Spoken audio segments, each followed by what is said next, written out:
Okay, 1 o'clock, gentlemen, ladies, in order. Roll call show that all the commissioners are here. And we have no addition from city council, Mr. Nick Taylor. And why don't you take a second to just all introduce ourselves? Oh, yeah, where do you want to start? You can start. Tom Jackson, I've been on the commission now here. I work for Federated Co-ops and I live right over here on 8th Avenue. Okay. Born and raised right here in Princeton. Nice to meet you. Yeah, I've talked to you and met you. Oh, yeah. Yep, sorry, forgot about Yeah. that. Yeah, you know me. Nick Novak. I live actually just a block, block and a half from town on the side of here to 6th Street. And I own Steinbrecher Painting Company. Okay. We're located by Central Feed Service and we're trading here in Flint. So, yeah, we've been there we've been in town for 30 years, but yeah, I've lived in Princeton my whole life. Yeah, my father-in-law, Steinbrecher, he served here, he served on planning commission, he served as a council member, yes. Grace? Yeah, Jeremy Linden, electric superintendent. Been here 23 years, going on 24 years. Born and raised in Princeton, lived here my whole life. Scott Schmidt, the water and power plant superintendent. Another one born and raised here, so been around forever. Third generation. I know his grandfather and father very well. It dates me a little bit. I'm Chrissy Cunningham. I'm the office manager. I'm not from Princeton. I've only been here about 4.5 years, but originally from Wisconsin. Married a guy from Minnesota, so Sure. ended up. And in What? Right. in the back. Yep, in the back. I'm Kathy Ullman. I'm the secretary treasurer for the commission and I'm bookkeeper for the office. I've been here for 20 years, just over 20 years now. And I live up by Malacca. Nick Taylor, newest council member, less than a year, born and raised here.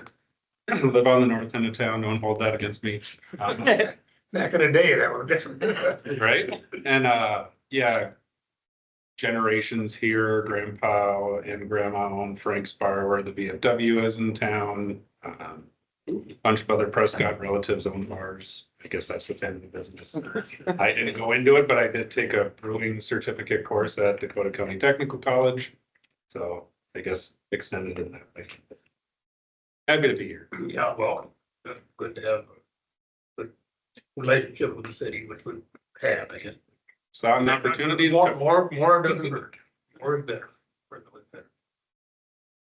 Okay, we will move on to the agenda. Anybody wish to,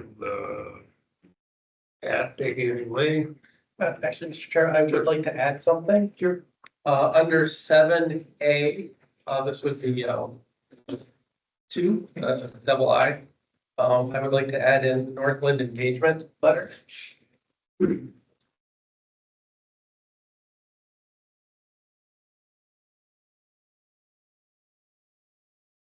anybody else got anything?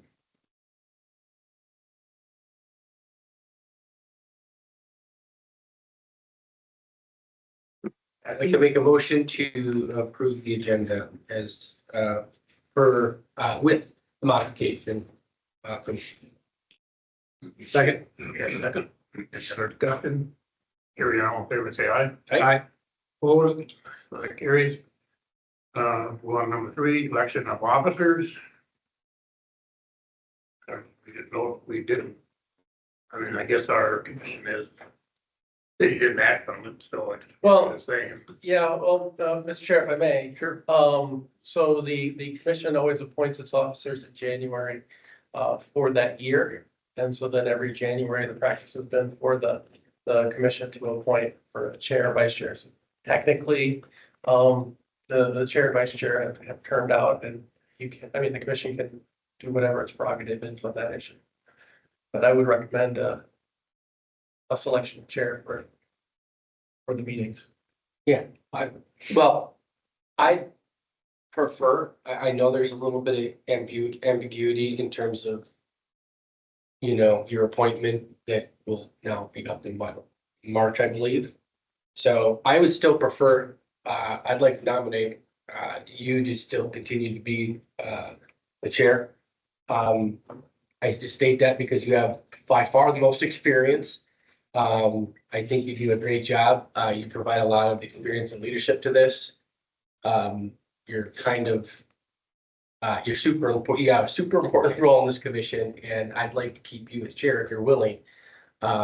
Just with your experience and just for continuity's sake, Tom and I still have plenty to learn from my perspective. I don't know, Tom, would be great. I totally agree. Yeah, and so, Jack has been great, keeping us on track and his memory of what happens in the past, because we're only been here a year, yes, you know, and stuff. So, and I like the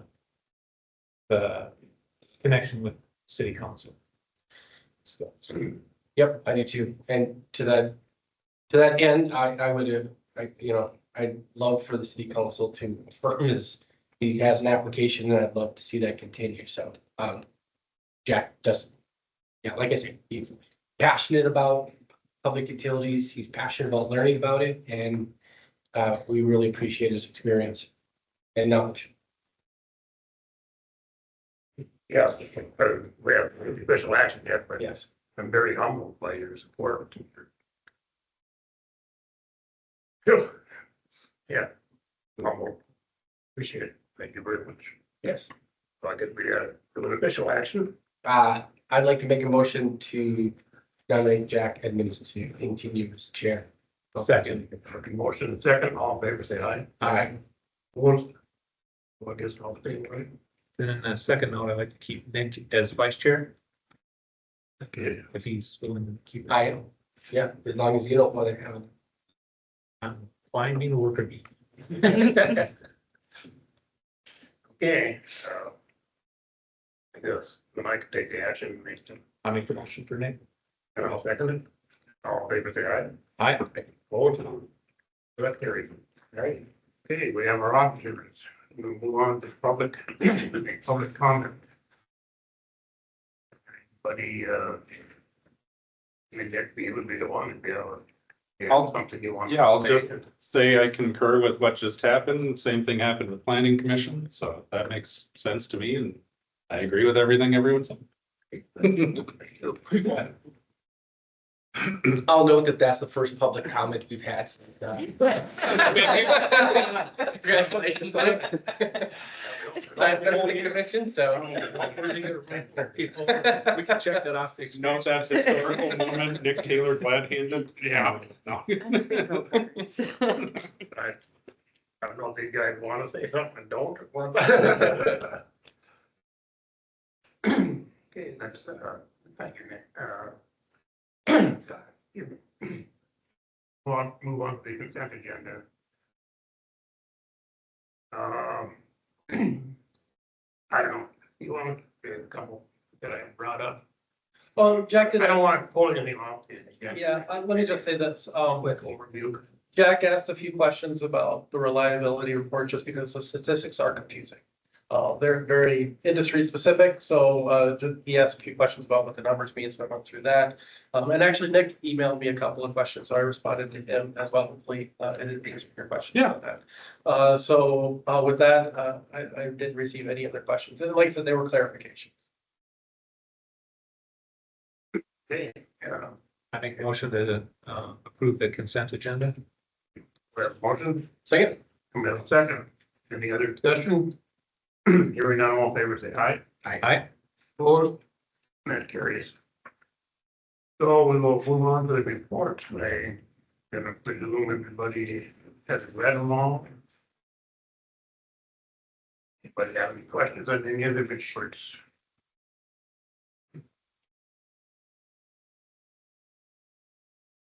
Any kind of an update on your AD weekend?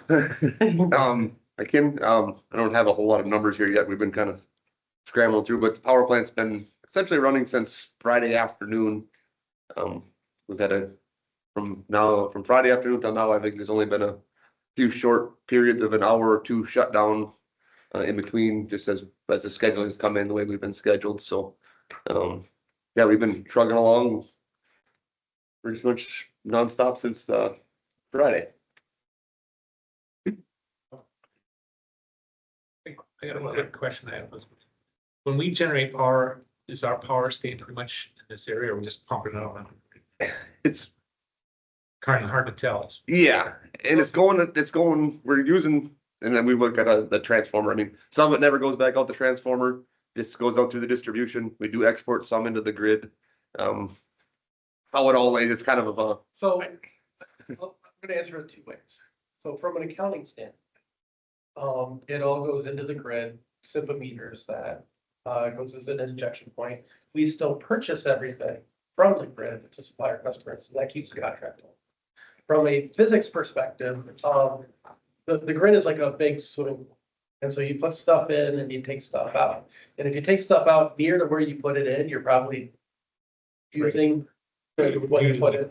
But you can't trace any singular electron to any, any starting point to ending point. So generally speaking, from a physics standpoint, I think what happens is because we're injecting in the same place we're taking it out, what ends up happening is we are supplying electricity for the community so that it's reducing the strain on the grid. So that electricity on the grid can go somewhere else. Yeah.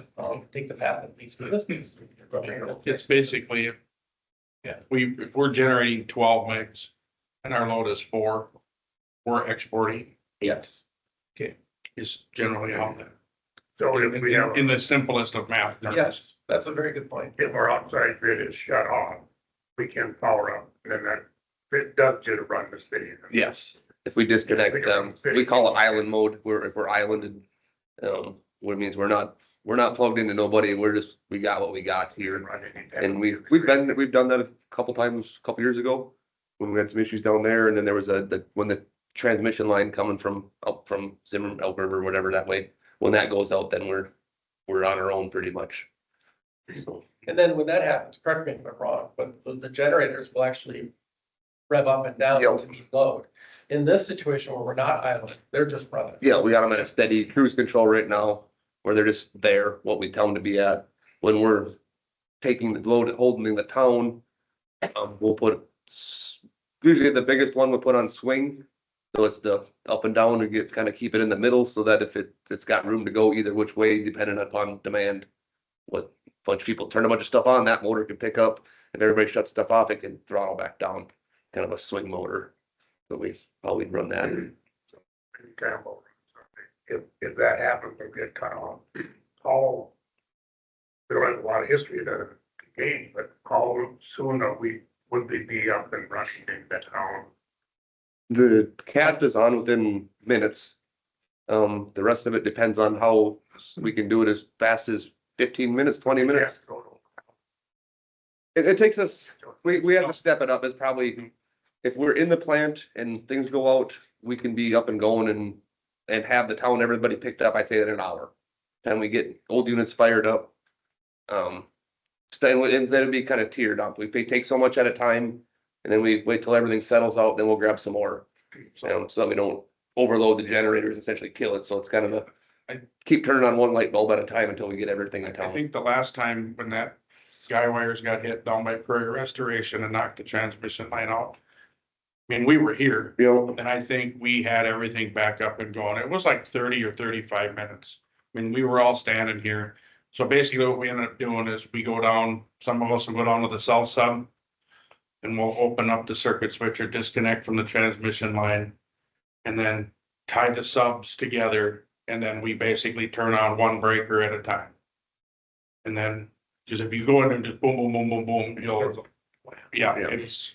snuff out the generator. to snuff out the generator. So we kick it on, pick that load up, let it sit for a minute or two and kind of normalize and idle or get set up. And then we'll dump it, we'll turn on another breaker. So, I mean, all in all, I think there was five or six breakers I think we turned on. And I mean, you turn one on and you wait a minute and turn on another one.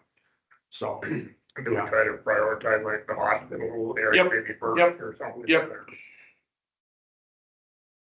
I don't know if this is a good analogy, back to the original question, for feeding the whole grid. For the water tank and a water system now, because it's all intertwined, but yet if you live close to the middle water tower, you're getting, likely you're getting your water from there or from Yeah, I mean, kind of the whole thing. the right valley kind of a thing, I guess. Yeah. Well, don't we have treatment plant one just wired directly to the power plant? Yes, Yes, that has a feeder that's right from, yeah. Yeah, Treatment so- plant one is hooked to our jet. Well, I mean, Yeah, it's, we're powering it, so yeah. I'm saying the water itself. Yep. Come yeah, closer you are to the tower, the more likely you're getting the water from that. yeah, more than They likely. get it all mixed in there, so. Hmm. What else, have any questions? No, good, that's good for, so big neck, well, for all of us, I think. For a lot of us. Okay, we move on to regular again. Record of difference up here. Oh, we gotta do financial report, sorry. All right, 60. yeah, generally you guys just do the reports all at once if anybody. has- Okay, all right. But yeah, I mean, definitely let us know.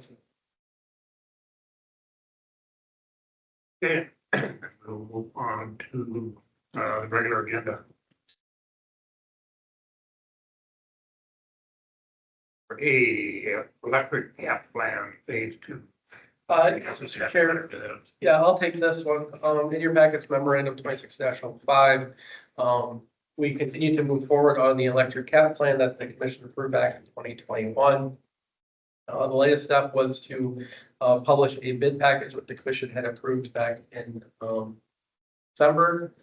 For the minor materials, the distribution improvements, the construction, as well as the new transformer for the north substation. We did our bid opening on January 14th. And after that, DGR went through and did their analysis for completeness. Their recommendation letters are in your packet, and actually, I'll share this with the commission too, because I realized it wasn't in the letter. I can send it out to the commission if they want, but everything came back very close to the engineer's estimates that we were thinking back in December. The minor materials, I think the engineer's estimate on that was 141,000 or 146, somewhere in that range. The total in your packet is 149,880.78. The second grouping was, this would be for the construction. The low bid came in at 1.5 million, and I think that's just under the engineer's estimate. Yeah, I think it was like 162 or something. That's what I was I thinking. think it was Dan, they were thinking, yeah. Yeah, and for the substation transformer, that came back at 1.46, and I think our estimate was like 1.5. 1.6, yeah. Yeah, so everything was right. Yeah, actually, that's right. Thank you for reminding me. The first one is the one that went over the engineer's estimate. The other two were just under the engineer's estimate. So we feel really good that the numbers are reasonable. I do want to point out though, and you see this in the write-up for the substation transformer, there are escalation and de-escalation clauses because we are buying equipment with very long lead times. And when they actually get to the point that they build the equipment, depending upon what steel prices are, what aluminum prices are, shortages, tariffs, you name it, it all factors into that. So what happens is they assume a material cost, and then when they actually go to build it, if there's a difference, that will be compensated for in the contract. That is very standard for our stuff, again, given the lead times and the uniqueness of what we're buying. And it's something I see all the time now, ever since COVID, when we start dealing with supply chain issues. So those two items are in there just for the commission's information. Again, staff read through everything and they support DGR's recommendations, so we would be looking for a motion to accept DGR's recommendations for the winning bids. Unless there are any questions. I don't know, I don't have any, I started reading all this stuff, it's I don't want to say overwhelming, but it's a lot to read, lots to absorb. That's why we have to You only have a list, so. I love looking at big results just because of that. Yeah, your line of work, I guess. Yeah, so, yeah, everything looked good to me. I'll share this too before you guys vote on it. Again, with the Norris substation transformer, being such a large, unique project, Niagara does have in their bid, a requirement, for some prepayment, which again is very typical. So I got an email from DGR this morning. The prepayment terms that are in the contract, would require the utility to pay 10% of the contract upon acknowledgement of the order. That's about $145,000.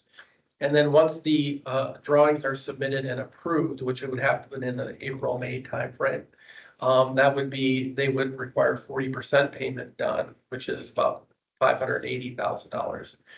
So in the short term, we would be looking at expensing $725,000 over the next few months. We have that in our capital improvements fund. I have this later for a Northland engagement, but phase 2 is always planned to be a second round of bonding. We can do a resolution to reimburse ourselves for any expenses that we've incurred prior to the issuance of the bond. So we have enough money to float that through our CIF, which is why it's there. And then when the bonding gets finalized, which we're probably looking at, I mean, depending upon what the commission wants to do, anywhere, May, June, July, August timeframe for a bond issuance, then we could replenish our CIF. But we have about 1.8 million in our CIF. Our bandwidth is between 750,000 and 2 million. So we're right where we would still be there. Yeah, we're still within our fiscal policy. We just want to maintain that, of course, but then again, we would have options to maybe draw down some reserves to would be shows to go that right. Yeah, I think, yes, again, and then that's why the capital improvements fund is there. Yeah, absolutely. Any further discussion? I guess they'll be hitting the ground when they can, I suppose, start digging, or we're not quite there yet, are we? Jeremy can speak to that better. No, if the bid results are voted on today, which I think you're going to hear in a minute, no, then tomorrow morning, I will issue POs and get everything ordered, and yeah, they're set to hit the ground running April, or as soon as the ground thaws. In fact, we probably got 6 or 8 reels of 750 primary showing up for second week of February. They're bringing it in. They already got, that's part of the,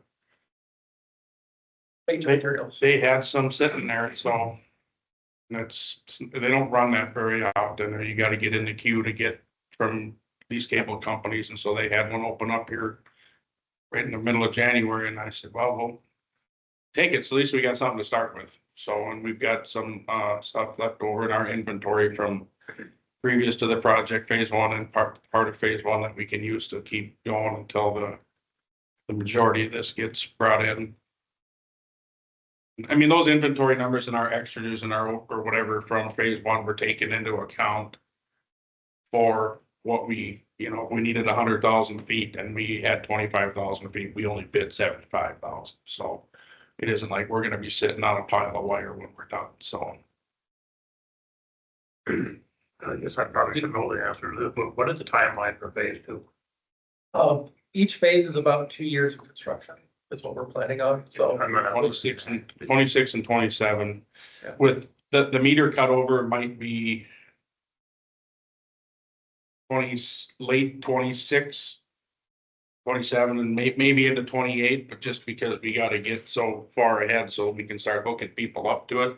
So the construction part, the energizing's got to be done before we can start transferring people over to it. So yeah. Thanks for with the top picture view is what we're doing here with these I phases. think we went through the cap plan. We went Yeah. through the undergrounding and the upgrading of two substations that are beyond their useful life, and the voltage upgrades so that we're running off of singular voltage. But right now we have a dual voltage system, which can complicate things. It'd be really nice once we're all in voltage. Well, it cuts our load by a third. Yeah. So, I mean, that's the math. If you've got 99 amps at 2400 volts, if you bump that up to 7200 volts, you get 33 amps. So, And that's a big reason why we were able to do that tie line from the north side to the plant stop, because we're not having to carry as much load under the old voltage. yep. So, that wire, it's a big wire, but Yeah, it's about the size of a pop can, if not a little bit bigger. So. yeah, but that all helped taking that holistic approach and doing the whole system upgrade at once. Oh, it's good. When we undertook this, what, 3 years ago now, started maybe 4 years. The plan was approved by the commission in December of 21. So it's a major project undertaking and costs the money, but I think the result is gonna be immeasurable, really. Yeah, and The benefits.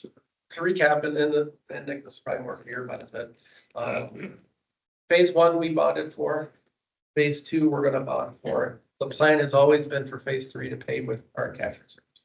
So this will be the last bonding, that we'll need to do for this, for the distribution system. I don't have a way into our, if we do drawdown in the second. Yeah. That's probably involved, Right. we don't know. So, and I was also on the phone with, well, again, I'll get into this with the Northland letter. I was on the phone with George Islandson here today, talk about bonding for phase two. And I did email Blair at DGR, who did our electric rate study a few years ago, given, the new financing stuff, once we know kind of what the rates are. And as the commission knows, we're seeing some fluctuation in the wholesale market with SIMPA in terms of what our rates are. And we're managing that fluctuation so our customers don't see that. But it's a really good time to do a really good checkup on our rates to make sure that we're on path to handle these expenses as they come up over the next 5 to 10 years. Anything else? We need to take action on that, right? Yes, sir. Number 26-05. I make a motion to approve it. Have a motion, Second that? second.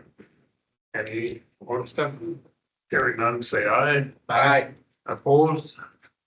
So that carries. Then the Northland letter is never right. It is.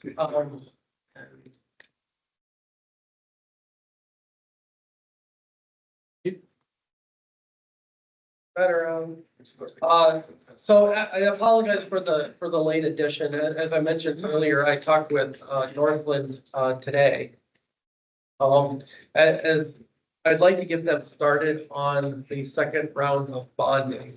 And the first step in that is to approve an agreement letter to have Northland Securities as our underwriter. This is the same letter we did for phase one bonding. But the commission just doesn't need to approve that, so Northland can start doing the financial work on our behalf. So I would be looking for a motion to accept Northland's engagement. Yes, it's telling that we use them. Correct. Yeah, but federal law states that you have to have that in place. Yes. I don't think any of us have heard anything. We didn't have any issues with them. Haven't had any issues with them. Now, again, I apologize for the lateness. If the commission's not comfortable with it, you can easily table it. That's what I think it's all pretty fair. I can make a motion to approve this. I can second. Motion second. Any other questions? Hearing none, all in favor, say aye. Aye. Opposed? So that carries. The 2025 preliminary financial. Yes, Mr. Chair, I'll take this one as well. We've always, every January, the commission always likes to discuss the current state of the financial, the fund balances that the utility operates. Again, this is based off of unaudited results. We won't have the audit finalized until for June timeframe. But these are all preliminaries, based on, the closeout we did for December. Just as some background information, the commission has adopted various fiscal policies to help protect the financial position of the utility. More specifically, we do have a working capital minimum levels set for each of the departments. We have a bandwidth for the capital improvements fund for each utility. And then on the electric side, we do have a rate stabilization account that we use to try to avoid any swings in rates from month to month for our customers. We're using that currently to cover the SIPA TCA that we're seeing. As of December 31st, the fund balances are shown in the table in memo 26-06. Along with the number of days of cash on hand for each utility. Everything is within the requirements established by the commission.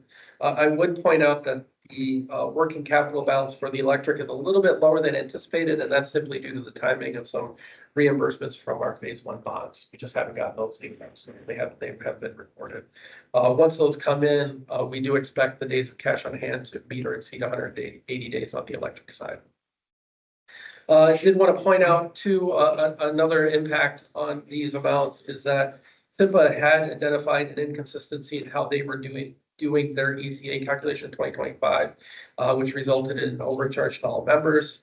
To correct the error, SIPA has done, actually, we received it last Friday, a refund on that overpayment, which for us amounted to $55,148.08. Since we've been taking care of the ECA through the rate stabilization account, that money was added back into the rate stabilization. And then, and I should point out too that in 2025, prior to the refund, the rate stabilization account contributed over $70,000 to cover those unanticipated wholesale charges. With the refund, that debit on the rate stabilization account was reduced down to just under $15,000. So that's why you see the rate stabilization fund decrease from the previous year. So in summary, both of the enterprise funds are performing well. They meet the commission's fiscal policies and are exhibiting strong fiscal stability.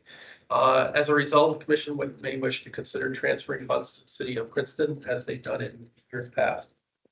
Continuing with that effort, the utility could transfer a payment to the city of Princeton at a rate of 1 mil per kilowatt hour sold in 2025, which would equate to $55,745. This is actually an increase of 2.7% from last year. That's due to higher sales.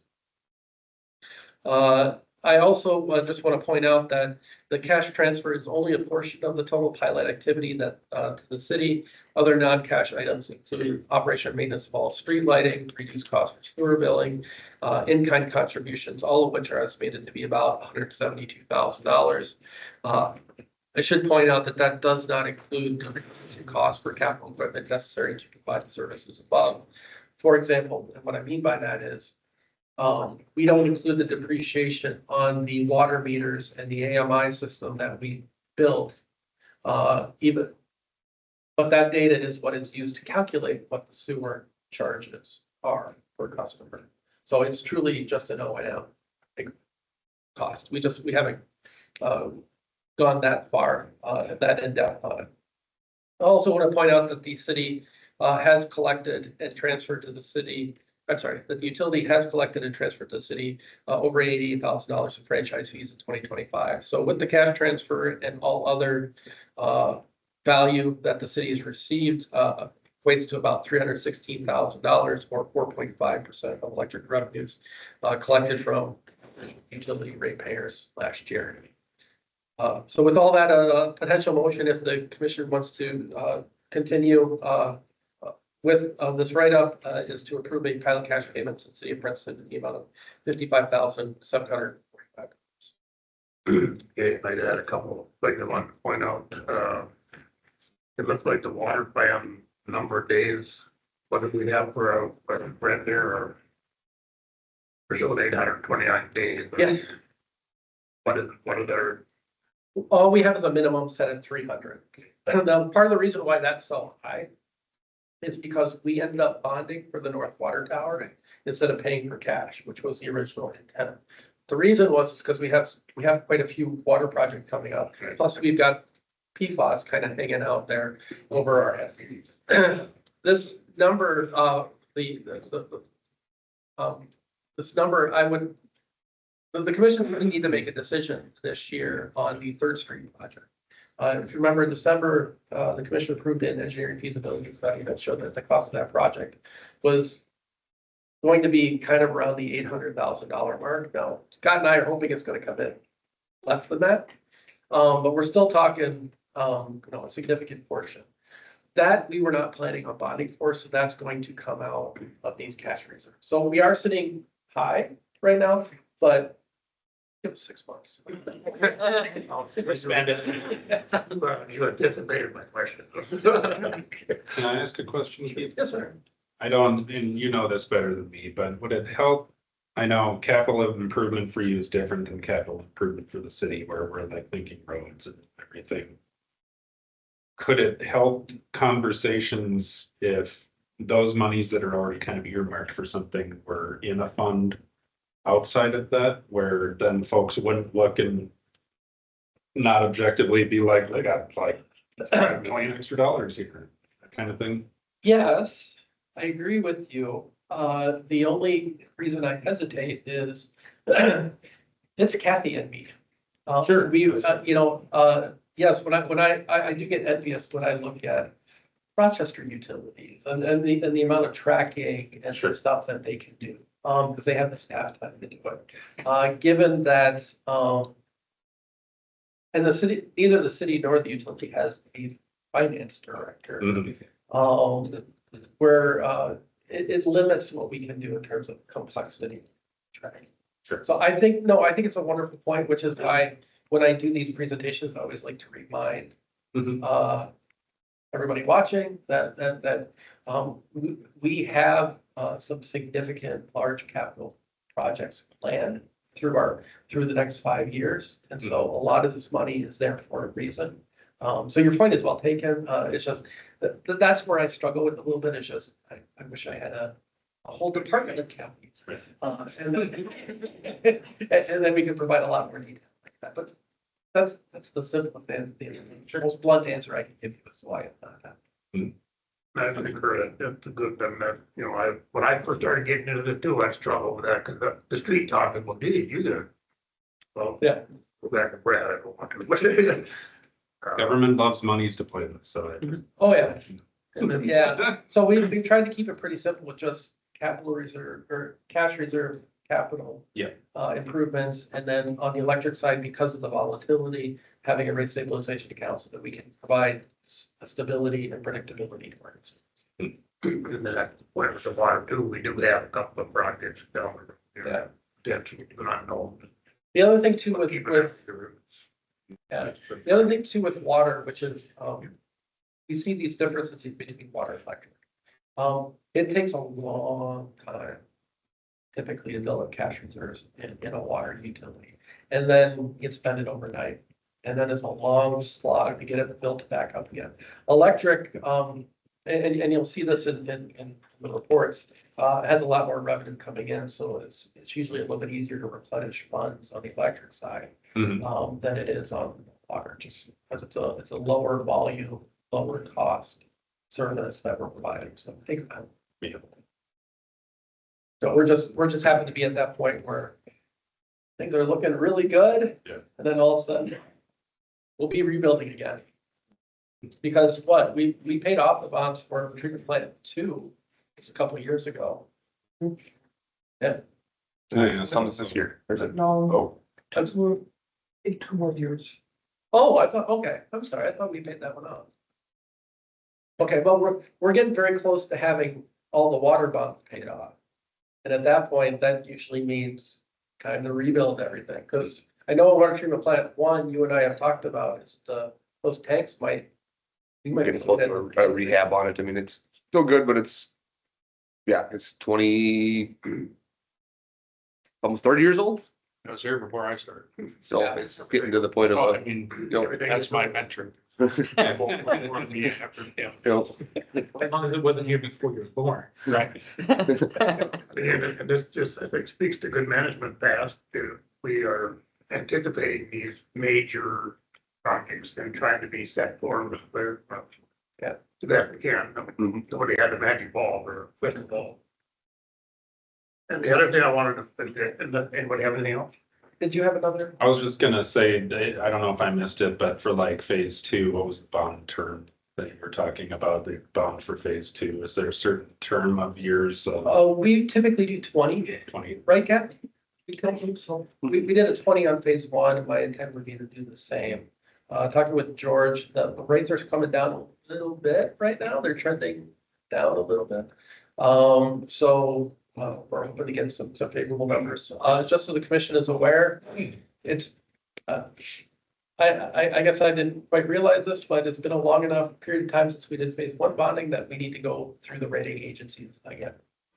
Now, it's just a refresh, so it shouldn't be as much work. I haven't even told Kathy yet.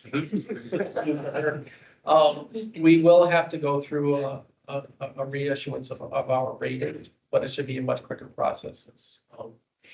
Since we just did one a couple of years ago. And that's pretty common with any.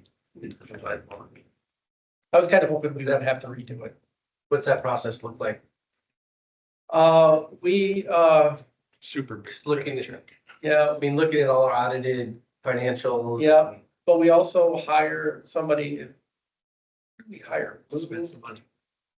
I want to say Blue Street or something like that, Blue Water. We Yeah, hired a bonding person to help advocate on behalf of the commission to make sure that the bond terms are all fair and equitable.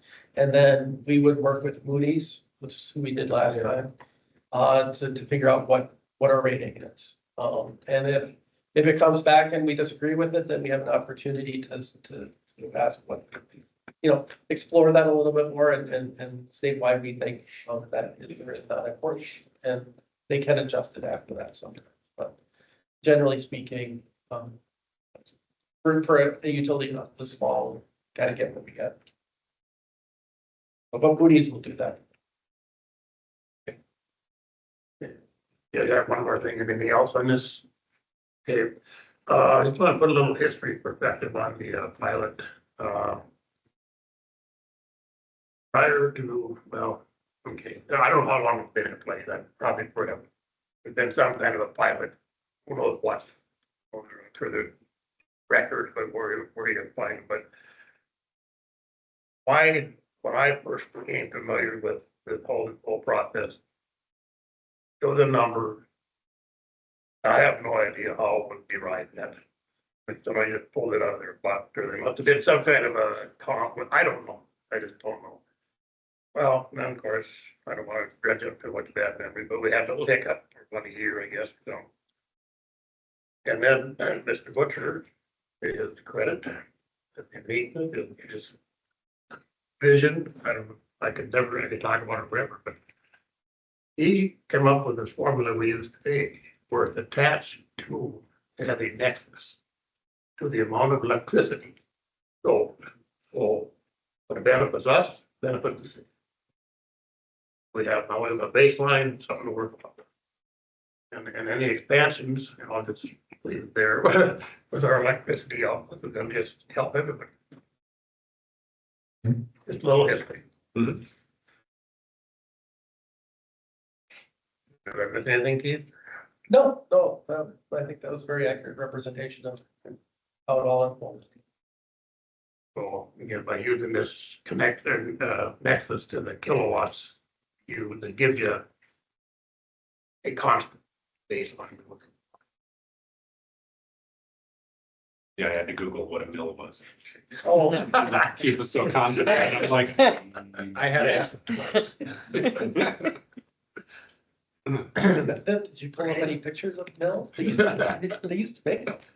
Back in so it was a 1800s. physical Yeah. object that, You could actually pay for something in a mill. for measuring. Yeah, but they got rid of those around, the late 1800s.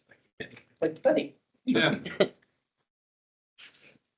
Okay, anything else? So the action item would be the pilot. Yes, sir. That's, the commission's desire.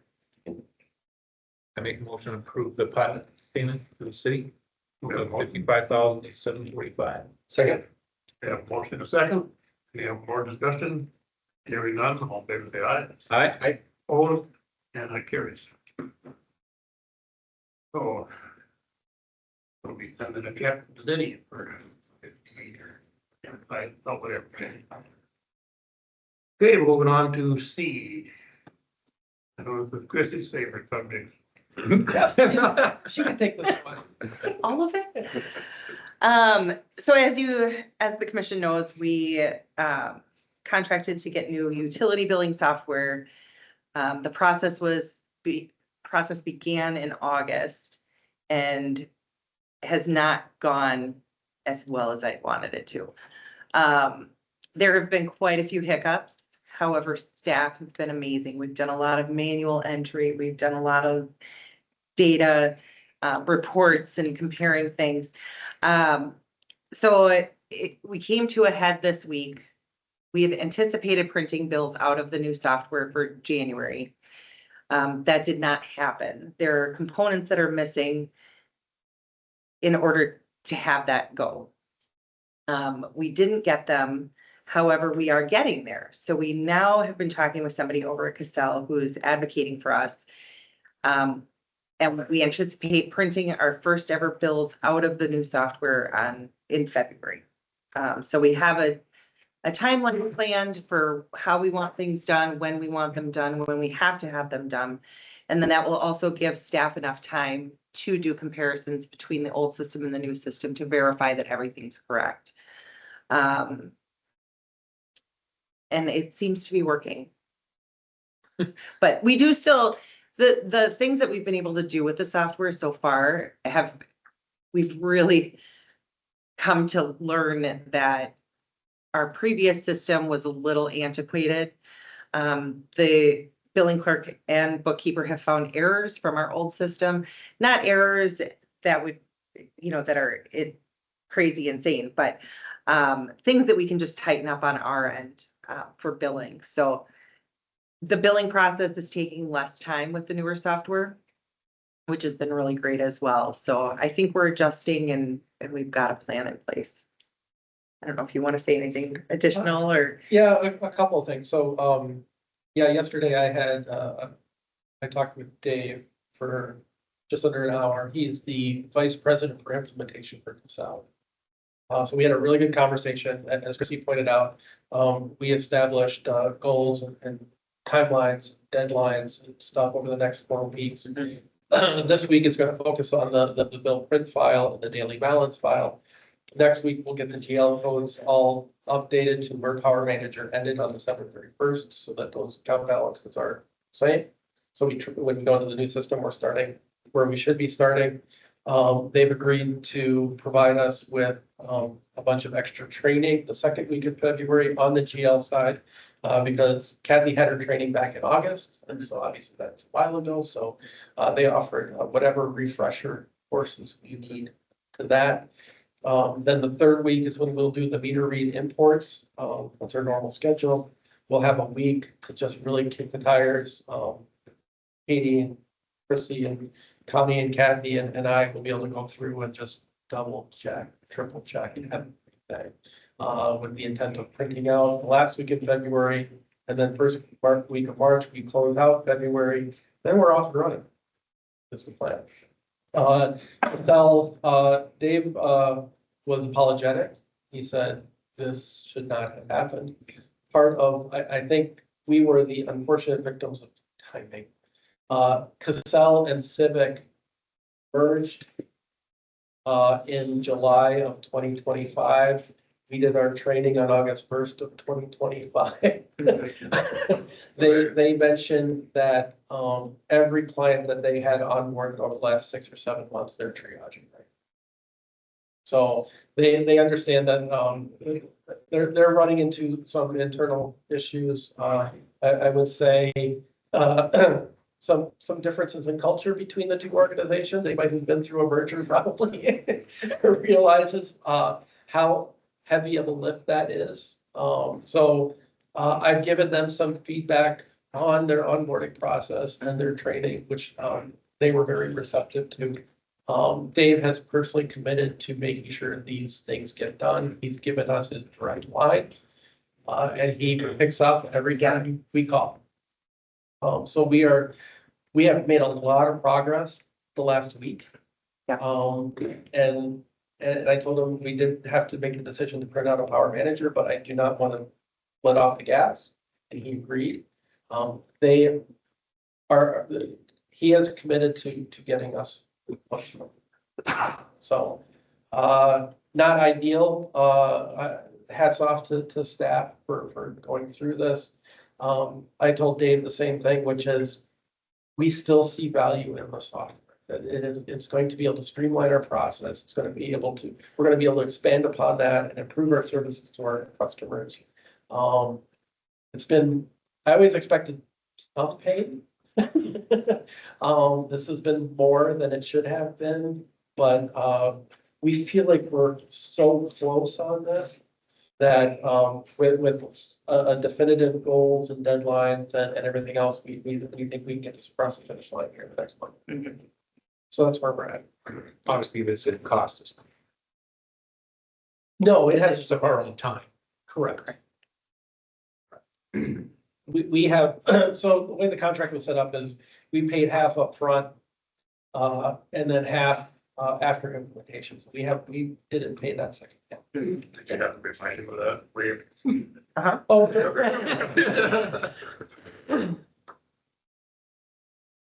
Yeah, the important thing is, that we are gonna reach our desired goal. Mhm. That we had to take them on and and again, from us, I think that's off to you guys for the big. Not done, quite done yet. We're so close, like you can feel it, you're just so close, so. Pass it on to staff. Yeah, no, You guys might be not, you guys and your staff, but you, appreciate it. And I'm gonna just pass it on to you. and lots of extra effort, lots of perseverance lately, and it's appreciated from the board, for the commission. Software implementation is just the first. It's so hard. It is tough. It's, I don't care what business you're in, and you're changing software on accounting stuff, it's very difficult. And the promise side from a salesperson is always the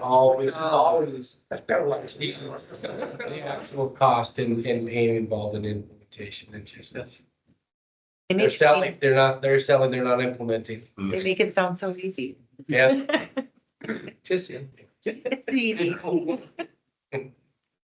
But yeah, good job on the extra effort. See you through. Well, that's good to hear, because I know previous conversations I've had with Keith, it was thought they worrisome maybe. yeah, we had some very serious conversations with Casell last week, and they stepped up. So that's good. And help us get the stuff. Lots of continues. I recall a situation I've done the East Central Regional Library Board here a number of years back, and I don't remember a similar thing where something wasn't getting done properly. It happened to be Kurt Bell at the time, but he's the one that got it done. I don't know what he did, but he got it done. It's kind of a sideline. So. But yeah, we're not the first ones, and I'm sure it ever happened. Okay, anything else?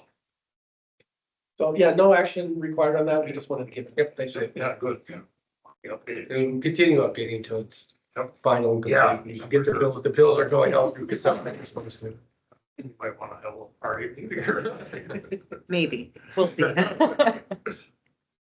we can cut your little, authorize you to spend a couple of dollars. Okay, 7D, the public power week. So Mr. Butcher and I don't know Barry's last name, Barry Schreiber, submitted, is it an essay, or they submitted an application to the state of Minnesota. State of Minnesota has a traveling electrifying Minnesota exhibit. The Historical Society. The Historical Society does. And it will be coming to Princeton, and it will happen to be here during Public Power Week. So looking for some ideas or input on, So the presentation is, it's called Electrified Minnesota. So it goes through the history of how we went from, a more agrarian kind of society and how we brought power to all of Minnesota. So it's a good historical piece, which is why Barry was very excited about it. And yeah, we were able to get the timing to match up with our Public Power Week festivities. And so we kind of like to make a big deal out of it. So we wanted to get some ideas from folks. I did have a conversation with the city staff about potentially blocking off this road. And then we can open up everything and give tours at the same time during Public Power Week when the display is set up. They'll probably do it up front somewhere. So what type of a display is it? It's a good question. I know you need a pickup truck to go get it. It's just tabletop displays and images, and I haven't even seen it myself. I just had heard it's another regional historical society had used it. They get a lot of people through. And it's just a good way to talk about our industry and show the background of all. It didn't cost anything too. It's a traveling display that historical society. What people do. So Public Power Week is the first full week in October. The Historical Society here will have the display. We'll pick it up at the end of September, and then I'll have it through the end of the year. So it'll stay here for a while. We'll be able to continue to promote it, let people know about it. But during Public Power Week, Barry and I are talking about how do we, is there like a joint thing we can do where they can go over here, do that, see the Electrified Minnesota display, and then maybe go through the power plant, see generation, and understand how utilities work. Is there a display to be like in this room, maybe? Do you want to keep that? I think he probably wants to keep it up front. Yeah, he's trying to figure out spacing. Well, yeah, I think something we need to, if they're gonna have for a while, they don't want to tie it if it's a red out. yeah. So I guess part of what we were wondering in terms of having a conversation with the commission is, would we like to do a bigger event? I don't know if folks recall, but we have done public power events where we might like cook some hot dogs, have something like that. Give away some of our handouts that we have in the office. Just kind of do it as a big customer appreciation / public power / history lesson kind of thing. We'd like people to start thinking about it. We've got some time here. Yeah. So if folks have some ideas, if we wanted to do, like I said, like a cookout of sorts, then, obviously. Food trips? Yeah. No, typically the commissioners come in and cook hot dogs. I don't want to. Don't take that chance. I'll send Melanie. So we're thinking it could be a nice community event. So Jack had mentioned this at the Historical Society board meeting. It's America's 250th this year. It's our 125th this year, and it's the city's 175th. That sounds right. It's an odd number, but yeah, but don't be able to nail it, but it is. Yeah. So But the whole big picture of the chamber is starting to plan different things. Yeah. And with that kind of a background. well, forgive me, I misstated. It's our 150th because we were formed in 1911. 115th for us, 250th for the country. Like I said, I thought the city was. I would mention, but I don't remember. It was an odd number, so it didn't have a real number time, but. So. Like to do something, I guess it's just something to think about. And Yeah. as you come up with ideas, give me a call. Give Chris a call, and we'll see what we can put Well, together. I guess I would say we would support doing something, I guess. Yeah, absolutely. try and promote it through the chamber a little bit too. Yeah, we can give them a heads up. Yeah, cause Kim was really, she's into anything, I guess. So, Promotes the city, she's excited. She, so for staff, and I'm not looking for a motion right now, but, would it be safe to assume that we would have a little bit of a budget? Absolutely. $5,000 or something, or something, Because we need to- like for them, I guess. you know, if we wanted to rent a couple of tents, as an Yes. example, things like that. There's got to get into October, you know, you're still to be decent weather-wise, but you're kind of in the fridge. And You never know. might want to be a little prepared for that. Yeah, go ahead. I was just gonna say for like fun ideas for the kids, and I'm not a science guy, but since we were like a potato town, can't you power like a light bulb with potato? Yeah. Yeah, And like put that together, Right. or a stationary bike to see how much power you can generate or something like that. Yeah, I definitely think there should be, some sort of budget and, Okay. Yeah. That sounds fun. All right. yeah, we plan it, stuff like that. Come up with the planning, I suppose, ideas, thoughts. All right, we'll start, talking with some folks and start putting some things together. But like I said, if anybody here thinks of anything, please share. Hey, anybody got anything else? Yeah, your first time doing it, ain't much to judge by, but. Wasn't sure what to expect, but it wasn't very painful. And I appreciated all the info. thanks for coming. Yeah, I can. Look forward to seeing you. On your basis. You know, more communication, I was telling them, at least, because everybody made aware of everything, it's easy for everybody to make a decision. Mm-hmm. Yeah, I even forgot that my number was on the website or anything. I'm like, no one's called me yet, so it's like, I'm happy to talk to anybody. Okay, we're at that moment, I guess. I make a motion to adjourn. Second. Second, all in favor, say aye. Aye. Opposed? Good night, carried. We are adjourned.